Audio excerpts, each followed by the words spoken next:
Oi, oi, oi, pessoal, Prof. Camila, tudo bem? No vídeo passado nós vimos um pouquinho sobre as hipóteses metabólicas, né? Sobre o surgimento do primeiro ser vivo a partir da evolução química e de como Miller comprovou esse processo de evolução a partir dos aminoácidos para a formação dos coacervados e do primeiro ser vivo. Mas como que eram os primeiros seres vivos? Né? Ok, nós entendemos até os vídeos vistos até o momento que a vida provavelmente se originou por evolução química. Nós também podemos imaginar que esses primeiros seres vivos, eles eram envoltos por algum tipo de membrana que conseguiu, né, reproduzir e que apresentava alguma forma de metabolismo. Existem para isso, pessoal, duas hipóteses, tá?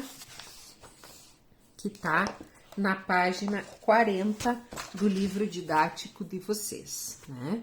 Existe a hipótese autotrófica e a hipótese heterotrófica. A hipótese autotrófica, ela afirma que os primeiros organismos, eles fabricavam os seus próprios compostos orgânicos. Que compostos eram esses? A glicose, né? Um principal exemplo. Através do que? Através da quimiossíntese, que é um processo que utiliza substâncias inorgânicas para produzir energia. Já para a hipótese heterotrófica, os primeiros organismos eles eram heterotróficos que precisam conseguir suas fontes energéticas a partir de uma matéria orgânica que já deve estar presente no ambiente. Nas condições da Terra primitiva, como a gente viu nos vídeos anteriores, muita matéria orgânica pode ter sido formada, resultante em fontes abundantes de energia para esses organismos. Né? Num ambiente, por exemplo, pobre em oxigênio, uma das vias metabólicas mais simples para a gente se obter energia é através da fermentação. E com o passar do tempo, a quantidade de matéria orgânica provavelmente ela diminuiu, limitando a quantidade de alimento para esses organismos. O CO2, que foi produto da fermentação, ele teria se acumulado na atmosfera. E dentro, imaginando, né, esse cenário, com disponibilidade de CO2, com pouca matéria orgânica, com organismos com uma capacidade de utilizar a luz solar para produzir o seu alimento, utilizando o CO2, eles teriam sido beneficiados. Por que eles teriam sido beneficiados? Porque eles faziam fotossíntese. Então, alguns organismos, eles começam a fazer fotossíntese e um dos produtos da fotossíntese é o oxigênio, que começa a se acumular na atmosfera. Alguns organismos eles vão conseguir utilizar esse oxigênio num processo mais eficiente do que a fermentação para poder obter energia. E aí, a isto a gente dá o nome de respiração aeróbica. A gente consegue perceber então que dentro da hipótese heterotrófica, nós podemos resumir o surgimento dos processos metabólicos na seguinte ordem: primeiro a fermentação, depois a fotossíntese e por fim a respiração aeróbica. Nós falamos também que os primeiros seres vivos eles conseguiam reproduzir, né? Que eles tinham um metabolismo e que além disso eles tinham também um envoltório que os isolava do ambiente.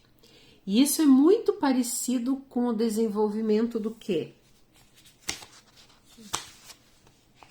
Com o desenvolvimento, né? Muito parecido com uma célula, né? Que a gente já falou um pouquinho sobre essas características das células. Mas células muito simples, né? Células procarióticas. Então, o primeiro ser vivo era provavelmente muito parecido com as células mais simples, as células procarióticas. E as características mais marcantes das células eucariontes e que dá o nome para elas é a presença, então, do quê? A presença da membrana que vai envolver o material genético, uma membrana que recebe o nome de carioteca. Então aqui eu tenho o núcleo e aqui eu tenho a carioteca, a membrana que delimita o material genético. Essa estrutura ela é formada pela membrana e pelo seu material genético, né? Que então no seu interior vai estar o núcleo celular. As células simples, as células procariontes, elas vão apresentar esse material genético, mas ele não vai estar organizado na forma de um núcleo. Ele vai estar solto, ele vai estar disperso pelo citoplasma. E além dessa compartimentalização, dessa membrana delimitando o núcleo, as células eucariontes, elas também possuem diversas organelas citoplasmáticas que não estão presentes nos procariontes. Organismos que apresentam células eucariontes, a gente já viu no vídeo anterior, as plantas, os fungos, protozoários, as bactérias, mas os ancestrais, né, de todos esses seres, eles eram provavelmente parecidos com as células procariontes do que com as células eucariontes. E em que momento e como que isso aconteceu? Aí, para isso, a gente tem a teoria